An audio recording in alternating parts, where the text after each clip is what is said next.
On May 22, 1993, a man named Kurt was carrying some boxes into his new home. He had just moved into this two-story house along with his fiancée, whose name was Kim. Kurt went into the house and he dropped the boxes in the foyer, and then he turned back to head back down to the car to get another load. And as he walked down the steps, he passed his fiancée, Kim, and they smiled at each other. She was making her way up, he was making his way down. But seconds after they passed each other, right as Kurt got back to the car, he felt this incredible pressure and blast wave hit him in the back that almost sent him flying. And then when Kurt turned around, he could not believe what he saw.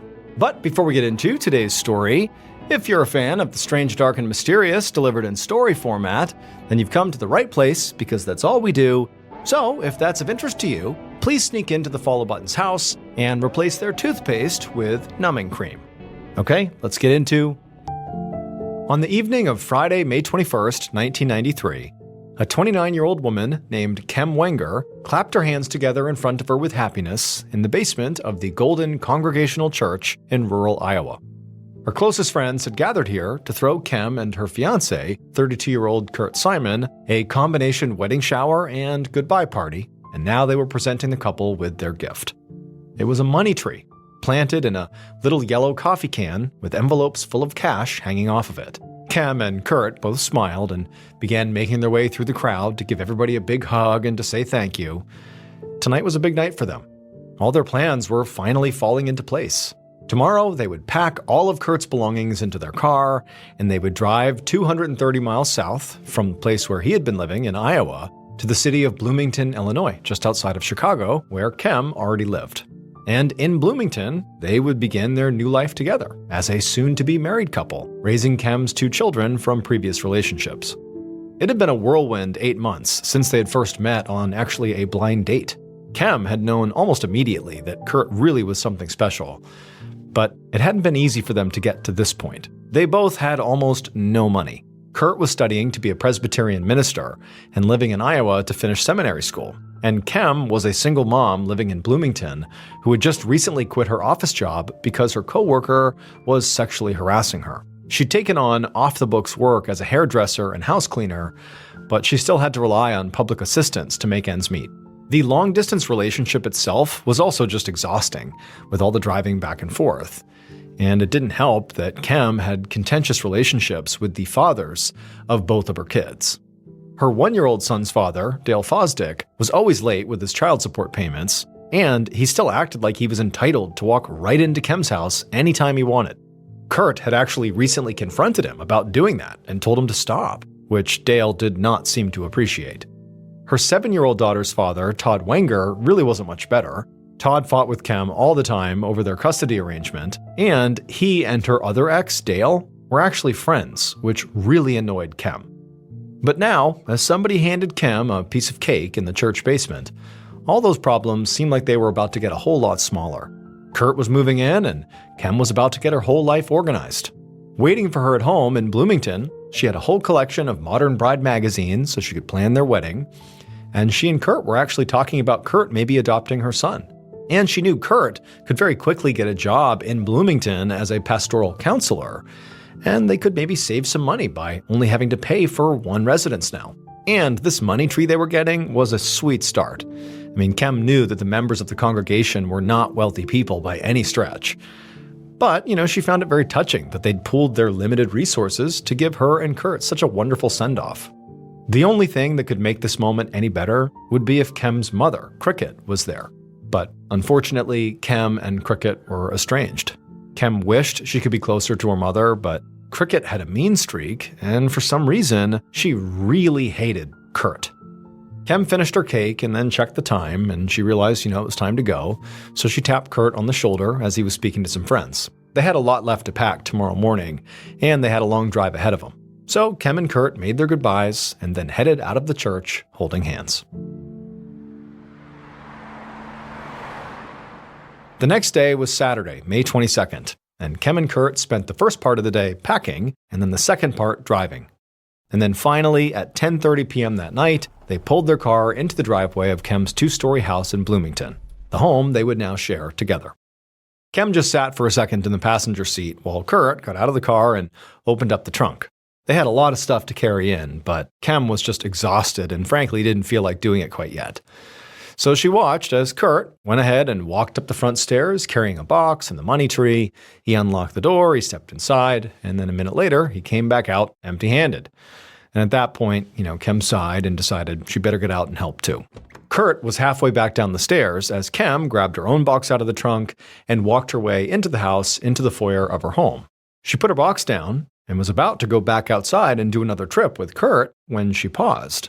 There was something she didn't recognize on the floor of the foyer that had not been there when she had left for Iowa.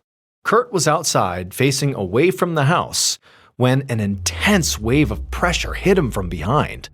And nearly at the exact same time, this booming sound like some kind of explosion filled his ears. He stumbled forward almost uncontrollably and then whipped around and called out for Kem. But his ears were ringing now, and he couldn't really tell if she had answered. There was smoke pouring out from the front door of their house, and instinctively, he just ran into the house, into the foyer to go find Kem. When he got in there, there's all this smoke and chaos. There's shards of broken glass everywhere, and also he noticed all these little pieces of what looked like metal kind of all over the foyer. Kurt screamed Kem's name over and over, and he looked frantically all around through all the rubble, but it was impossible to see. It was like everything was destroyed in here. And so now, beginning to gasp from all the smoke, he started walking around the foyer, kind of ducking below the smoke as best as he could. And that's when he saw legs on the floor.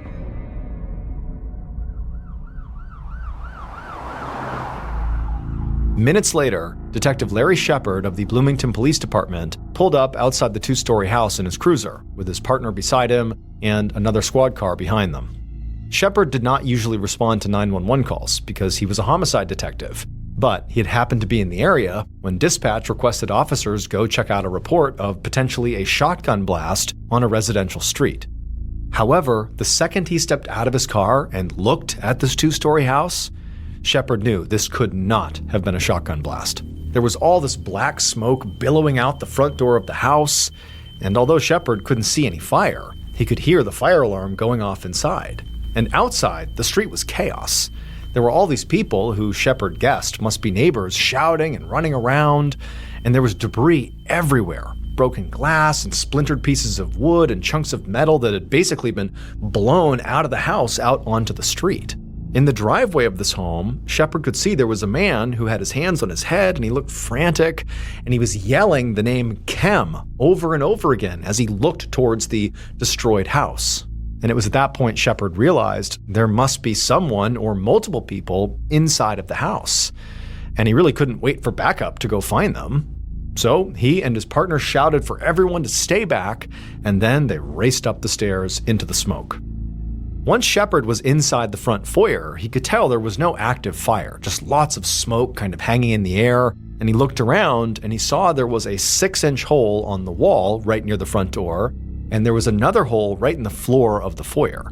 But even though he saw those things pretty quickly, his attention quickly snapped to the body of a woman who was on the ground, and it was immediately clear that there was nothing they could do for her. Literally half of her head was just missing.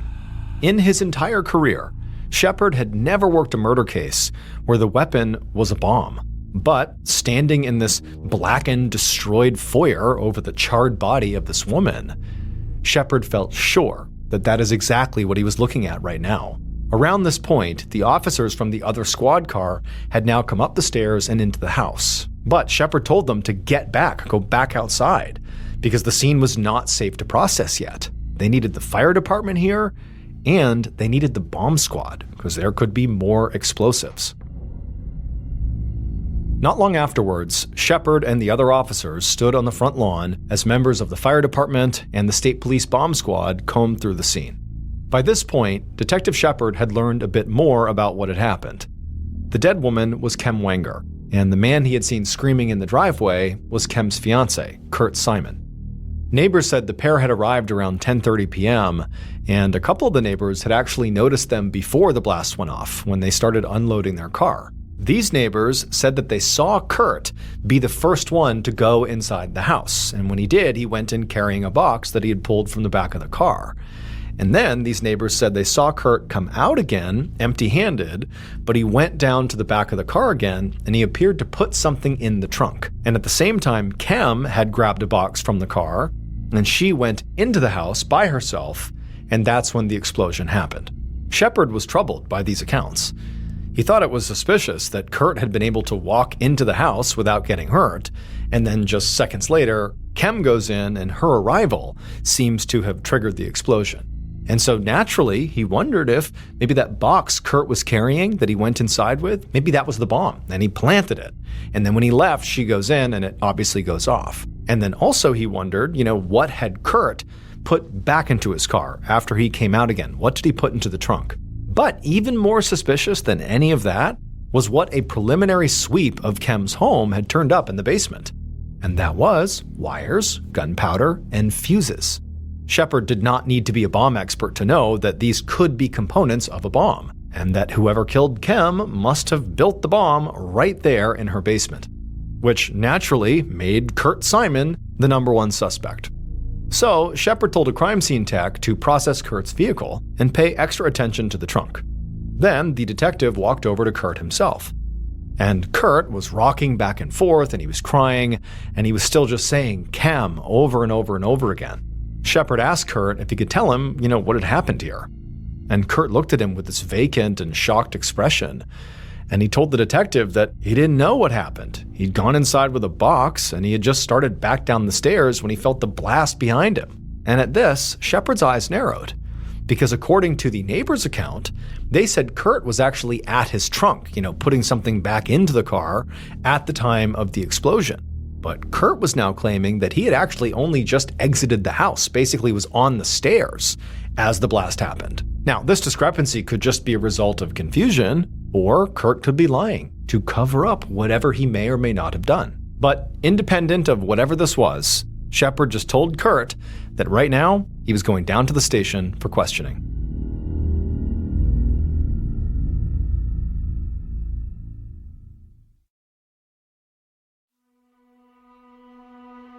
Several hours later, a little before dawn on Sunday, May 23, 1993, Detective Shepard walked out of the interrogation room in the Bloomington, Illinois police station, where he'd just spent more than an hour hammering Kurt Simon with questions about his murdered fiancée. And Kurt had been a pretty difficult interview. He had plenty of ideas about other people who might have killed Kem. He told Shepard that both the fathers of Kem's children, Dale Fosdick and Todd Wenger, fought with her all the time. And he said that Kem's estranged mom, Wilma Lewis, who everybody called Cricket, was, quote, every kind of evil. But Kurt had seemed to have no information to offer about what he had actually witnessed before the explosion. He had stuck to a story that he had not seen anything suspicious at all in the foyer, which Shepard found hard to believe. Kurt also had no explanation for why the bomb exploded on Kem and not on him, and he also denied knowing anything about the bomb-making materials that had been found in Kem's basement. Kurt also said he hadn't put anything back in his trunk around the time of the explosion, but he couldn't explain why the neighbors said he had. Shepard ultimately thought Kurt was either the most unobservant person alive, or he was lying. And on top of all that, Kurt had refused to take a lie detector test. However, Shepard still had to let him go home. The detective just didn't have anywhere near enough evidence to arrest Kurt, at least not yet. At this point, the bomb squad was actually still searching the house for any additional bombs, so the crime scene techs had not gotten in yet to begin to start looking for forensic evidence. They actually hadn't even been able to remove Kem's body yet. Shepard knew the day ahead was going to be very busy. Other members of his team had spent the entire night canvassing the neighborhood and notifying and questioning Kem's family members, and now Shepard was sure there was going to be quite a few interrogations for him to conduct. He'd already been awake for 24 hours by this point, but he knew there was not going to be any sleep soon. So he walked to the office coffee pot and poured himself a cup of coffee and stood there drinking it and thinking about how he was going to nail Kurt Simon for murder. Meanwhile, the bombing itself was making huge news all across Illinois. By about 9 a.m. on Sunday morning, so less than 12 hours after the explosion, there were all these reporters milling around the front entrance of the police station, and some were even going in and out of the lobby trying to talk to people and get any information. And Detective Shepard knew this story was only going to get bigger. because the Illinois State Bomb Squad had just called in the Federal Bureau of Alcohol, Tobacco, and Firearms, or ATF, to help them process the scene. And all that meant there was going to be an enormous amount of pressure on Shepard, who was leading the investigation. And this pressure was especially stressful this morning because the case he'd thought he'd had against Kem's fiancée, Kurt Simon, was starting to fall apart. In all their interviews with Kem's friends, everyone had said Kem and Kurt had a good relationship and were excited to start their life together. The crime scene unit had searched Kurt's car, where neighbors claimed they had seen him place something in the trunk right after the explosion or manipulate something back there, maybe a detonator. But the crime scene techs had found nothing suspicious at all back there. Shepard's partner had checked out Kurt's story that he had spent the entire week previous to the explosion in Iowa, where he lived, and he was moving here to Bloomington to live with Kem. And they had found out that that story was true. He really had been in Iowa. And so this made Shepard's theory that Kurt had assembled the bomb in Kem's basement a lot less likely, since Kem was home all week and Kurt wasn't there. Plus, Kem's babysitter had given police 2 additional pieces of information that really widened the suspect pool. First, she said that the spare key to Kem's house had recently gone missing. And the second thing was, because the spare key was gone, Kem had gotten locked out at some point and had to cut a hole in the screen in the back door to get inside. And so this meant that basically anybody could have gotten inside of Kem's house to build the bomb if they just went in through the back door, or if they, had the key, if they stole the key. So Shepard's suspect list effectively had gone from Kurt to all of Bloomington.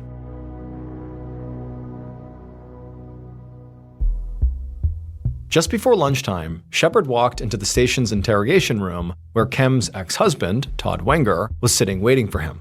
With Kem's fiancé, Kurt, looking less and less likely as a suspect, the detectives had set their sight on Kem's exes. Both Todd, who was the father of Kem's daughter, and Dale Fosdick, who was the father of Kem's son, not only had obvious motives, but they also knew Kem's schedule, because each of them had been watching one of her children over the weekend before she was killed.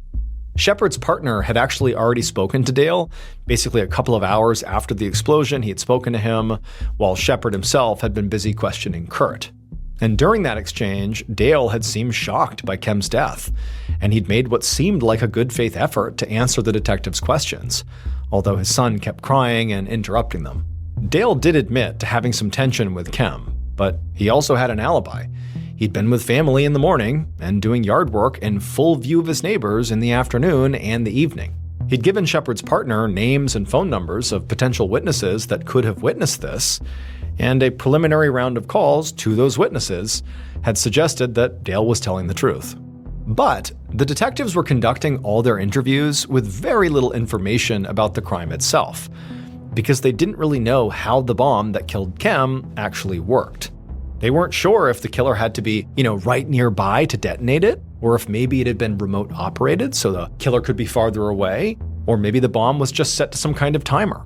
Scientists at the ATF were trying to reconstruct the bomb from all the shrapnel, but until they did that, Shepard and his partner would not know exactly when the killer would have been at Kem's house. And none of the neighbors had reported seeing anything unusual around the time of the explosion that would help them narrow it down. So now, as Detective Shepard sat down across the interrogation table from Kem's ex-husband Todd Wenger, he started with some general questions about his relationship with Kem. And Todd seemed a little nervous because he kept wringing his hands while he spoke. He said that he and Kem did fight about child support costs, and he said he had been very frustrated with her because he didn't feel like she was always fair during their divorce. But he insisted that that did not mean he wanted to hurt her. He said their problems were common for most divorced couples. Shepard did not put much stock in that assertion because in his experience, divorce or breakup plus money was a very good motive to hurt somebody. So he asked Todd where he'd been all day on the night of the blast. And at this question, Todd definitely appeared to relax, and he launched into a very detailed explanation of all his movements. He said he'd been with his daughter and his new girlfriend, and both of them would definitely vouch for him, along with several people who had seen them during the day. By the time Shepard sent Todd home, he really wasn't sure which of the exes, Todd or Dale, he thought was a better candidate for his killer. Both had clearly been fighting with Kem or had real tension with Kem, but both had alibi witnesses. So, Kem's fiancé, Kurt, might have had the opportunity to plant the bomb if it was set shortly before the explosion, but he had no clear motive. As for Todd and Dale, they seemed to have plenty of motive, but no real opportunity. And so Shepard decided his next move should be to talk again to Kem's family. Maybe they would be able to help him sort out his flawed suspect list.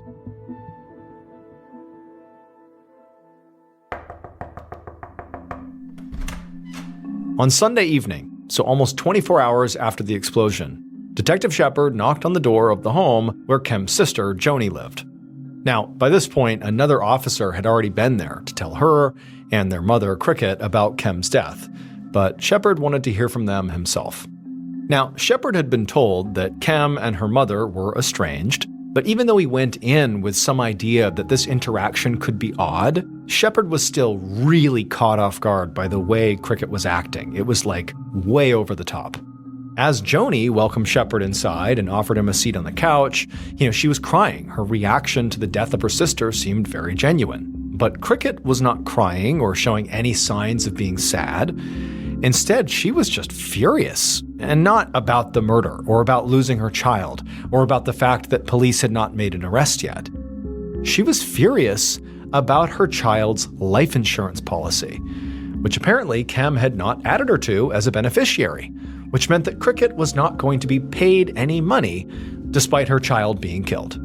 As Shepard seeing this, he thought about how Kurt had insisted in his interrogation that Cricket was a horrible person, that she was evil. Now, at the time, Shepard had not really taken that seriously because he figured Kurt was trying to throw suspicion off of himself, and lots of people don't like their mother-in-laws. But now he was reconsidering. He felt like he was witnessing someone who could be just as bad as they were described to be. And then, when Shepard actually asked Cricket about her relationship with her now deceased daughter, Cricket went off, but not about her relationship really with Kem, but more about Kurt and how Kurt had ruined Kem's life. She said Kurt was a terrible partner for Kem and that he had destroyed the best relationship she ever had, which Cricket said was with Dale Fosdick, the father of Kem's son. She also said that Kurt had destroyed her, Cricket's relationship with Kem too. She said that she and her daughter used to talk every day, but once Kurt was in the picture, she had been forbidden to call the house at all. Now, to Shepard, Cricket seemed completely scattered, bouncing from one subject to another and just mad about everything.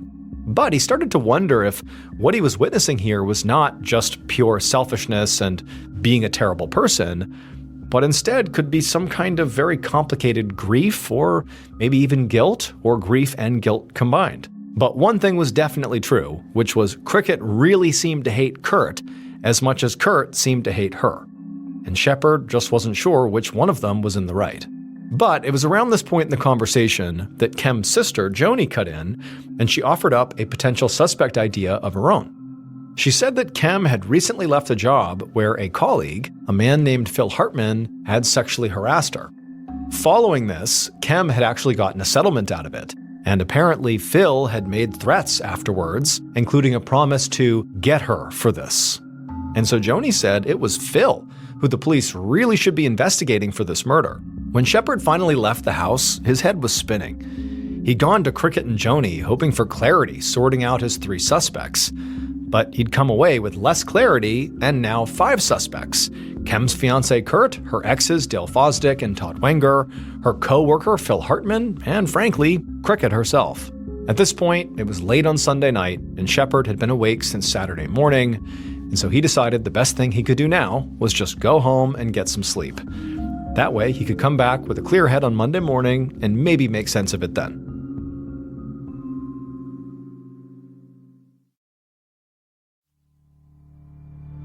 On the afternoon of Monday, May 24th, so almost 2 days after the bombing that killed Kem Wenger, Detective Larry Shepard walked through the front door of Kem's house, feeling cautiously optimistic. On the night the bomb went off, the police had to evacuate so the State Bomb Squad and the ATF could make sure there were no additional explosives. But finally, the night before, the scene had officially been cleared, which meant Shepard could now enter the house and actually look around for himself. Inside the house, he could see that the foyer was still in complete disarray, although Kem's body by this point had been removed and autopsied. There were also now all these little flags and markers all over the place, pointing out how she'd been positioned on the floor and where various bomb fragments and other evidence had been collected. And also now, because the feds had completed a preliminary assessment of the bomb, Shepard could actually imagine how the bombing went down. There was a 6-inch hole in the foyer floor, and Shepard now knew that that was where the bomb had been placed, right there on the ground, probably concealed in some kind of a small box or package. From the autopsy, which had shown distinct damage to Kem's right hand, Shepard knew that what likely happened was that she had spotted the package and picked it up with her right hand, which then triggered the explosion. And this was actually the single most important thing the feds had been able to determine, that the bomb was motion activated. This was huge, because it meant the bomber did not have to be at or even near Kem's house to trigger the explosion manually, which meant they could have left this thing there anytime during the weekend. This also explained why there were a bunch of wires and bomb-making materials found in the basement, because if the bomb had been built somewhere else and transported to Kem's house in, say, a car, the bomb could have exploded along the way. So what likely happened was that Kem's killer brought a partially finished bomb to Kem's house that would not detonate as they carried it, and then they put the final touches on it right on site, once it was actually in position in the foyer. This also meant the bomber had to be pretty sophisticated, because building a bomb like this took technical skill, it took some intelligence and real attention to detail, because if you don't have those things, you can set off the bomb and kill yourself. And so, in Shepard's mind, this likely took Kem's mother, Cricket, right off the table. She just did not strike him as organized enough or really coherent enough to build this type of bomb. She just seemed way too scatterbrained. Kem's exes, Dale Fosdick and Todd Wenger, both worked with machines for a living, so they were definitely still in.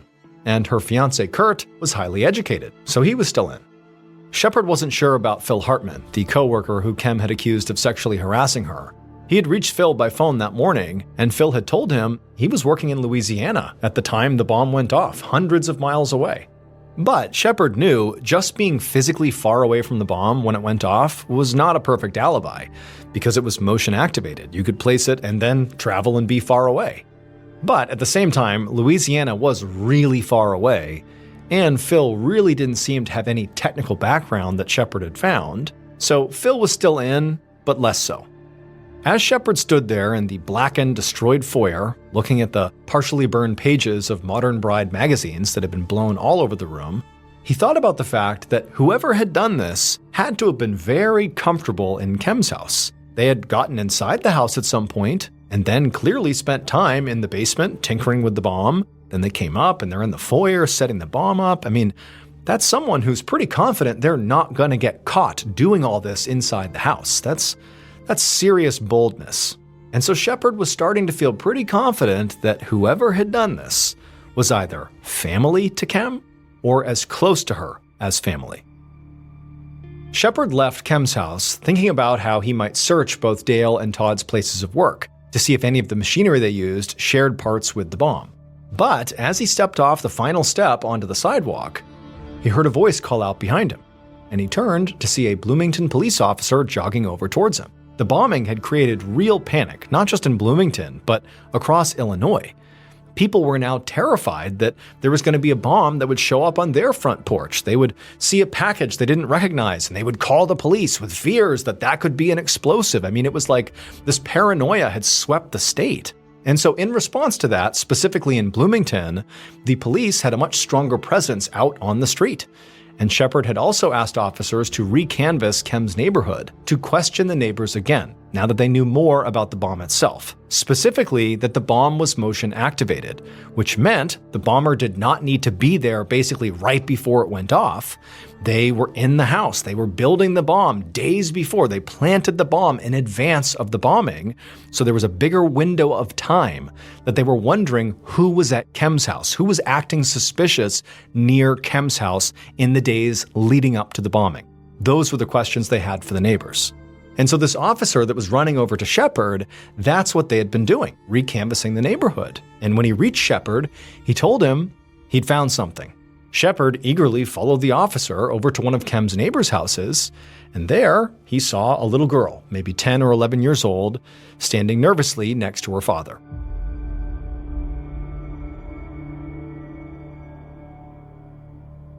And based on what this little girl would say, along with evidence collected by the Bloomington Police Department and the ATF, this is a reconstruction of what authorities believe happened to Kem Wenger on May 22, 1993.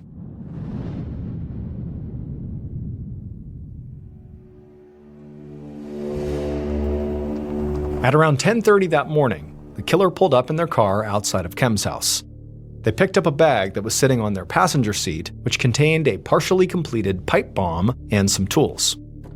With this in hand, they got out of the car, and they walked up to the front door, and they pulled a key from their pocket. This was the same key they had stolen from under the doormat a few months earlier. They used the key to unlock the front door, and they let themselves inside.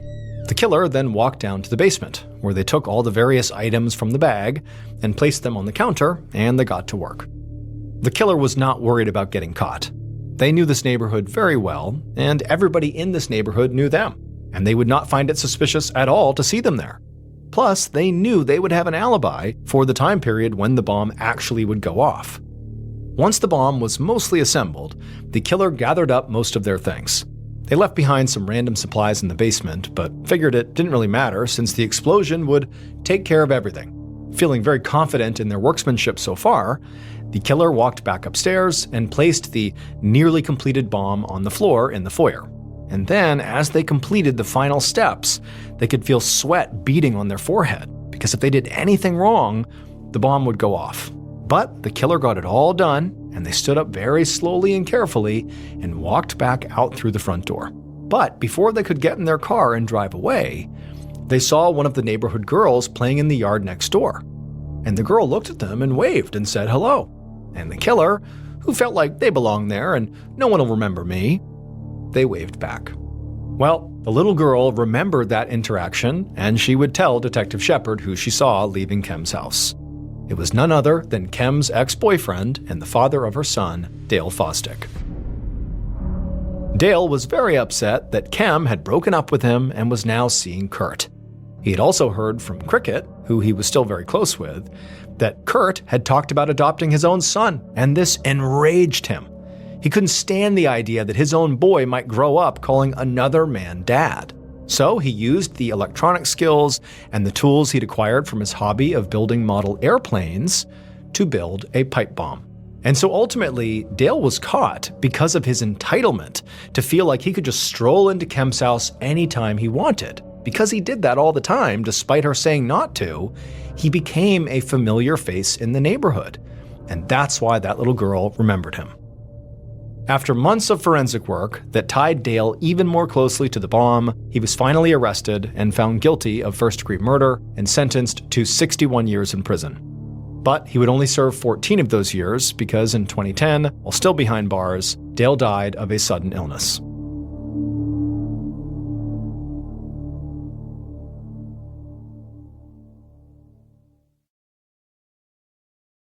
A quick note about our stories: they are all based on true events.